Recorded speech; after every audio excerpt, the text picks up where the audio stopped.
बिना जाने मत बनाना श्री गणेश उत्सव।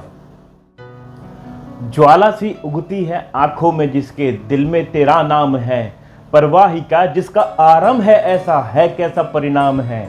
धरती अंबर सितारे जिसकी नजरें उतारे, डर भी जिससे डरारे, वो है श्री गणेशादेवा। नमस्कार, प्रणाम, भारत माता की जय। आप सभी को आने वाले श्री गणेश उत्सव की बहुत बहुत शुभकामनाएं।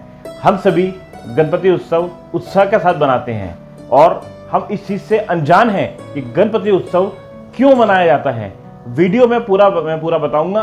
आप इससे पहले मेरा चैनल सब्सक्राइब करिए, वीडियो को लाइक करिए और पूरे वीडियो में अंत तक जुड़े रहिए, जिससे कि मैं आपको वो बातें बता सकूं जिससे शायद अब तक आप अनजान हैं। मैं पिछले कई वर्षों से कई लोगों के घरों में और कई जगह जो लोग बड़े उत्सव बनाते हैं, गणेश उत्सव, मैं उनके यहाँ जाता हूँ और जब भी मैं उनसे मिलता हूँ तो मैं एक सवाल जरूर करता हूँ कि क्या आप जानते हैं गणेश उत्सव क्यों मनाया जाता है। तो वो कहते हैं कि महाराष्ट्र में बनाते हैं तो इसलिए हम भी यहाँ बनाते हैं, मेरी दीदी के यहाँ बनाते हैं तो भी हम अपने यहाँ बनाते हैं, मेरी बुआ के यहाँ बनाते हैं तो भी हम अपने यहाँ बनाते हैं।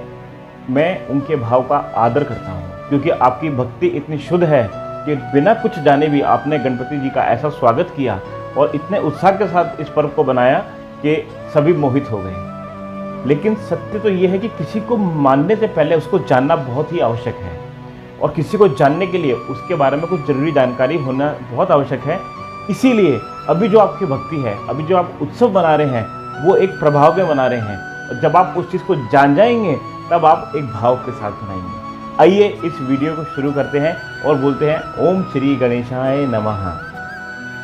भारत के गौरवशाली इतिहास के अनुसार सन 1630 के अंदर छत्रपति शिवाजी महाराज जी ने इसको शुरू किया था और बहुत ही भव्य रूप के अंदर वह ये उत्सव बनाते थे जिसके अंदर सारे हिंदू संगठित हो सकें। और ये बहुत लंबे समय चला और पेशवाओं के द्वारा भी इसकी प्रथा को चलाया गया और बाद में जब देश के अंदर वामपंथी किस्म के लोग आए तब इसको कुछ समय के लिए रोक दिया गया।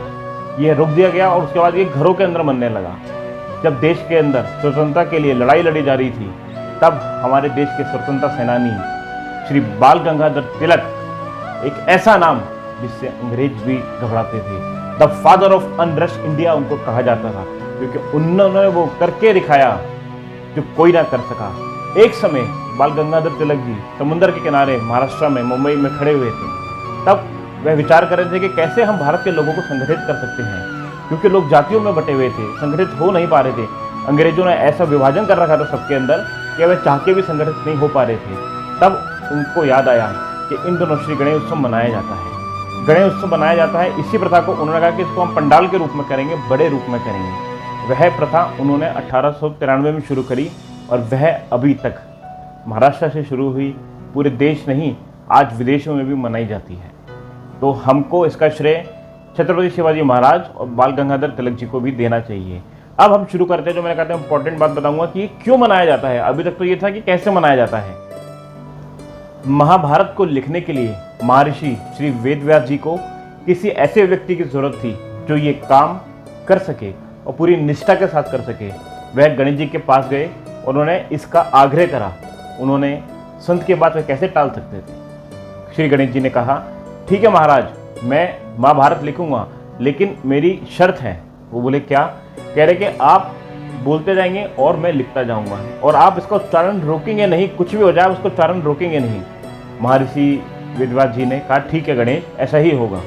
अब महर्षि जी ने बोलना शुरू किया और हमारे गणेश जी ने लिखना शुरू किया।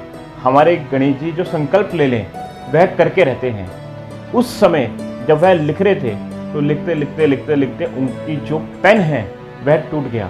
लेकिन उन्होंने उनको कहा था महर्षि वेदव्यास जी को कि आप रुकेंगे नहीं, इसलिए वह रुके नहीं। वह उच्चारण करे जा रहे थे।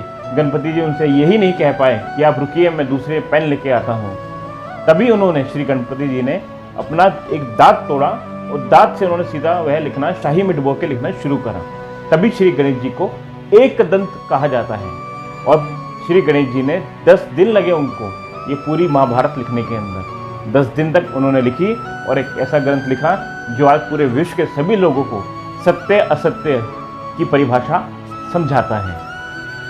अब बात आती है कि गणपति जी ने 10 दिन तक तो लिखी, लेकिन अंत में हम उनको जब हम विसर्जन करते हैं तो हम क्यों करते हैं? जब 10 दिन तक वह नॉन स्टॉप लिखे जा रहे थे, बिना रुके, बिना कुछ खाए, बिना कुछ पिए, तो उनका शरीर गर्म हो गया, शरीर पे बहुत धूल, मिट्टी वह सब जम गई। इसलिए श्री वेदव्यास जी ने उनसे आग्रह करा कि हे गणेश जी, आप एक बार सरस्वती नदी में स्नान कर लीजिए, जिससे कि आपका शरीर भी पवित्र हो जाए। और ये प्रथा तब से चलती आ रही है कि 10 दिन तक महाभारत लिखने का जो कार्य था, इसीलिए हम 10 दिन तक श्री गणेश उत्सव मनाते हैं।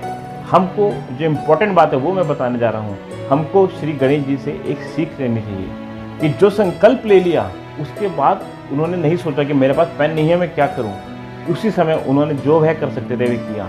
हमको भी ये इनसे सीख लेनी चाहिए कि अगर हमको कुछ करना है तो हम एक्सक्यूज़ नहीं, हमको रास्ते देखने हैं। आप सभी को श्री गणेश उत्सव की बहुत बहुत शुभकामनाएं।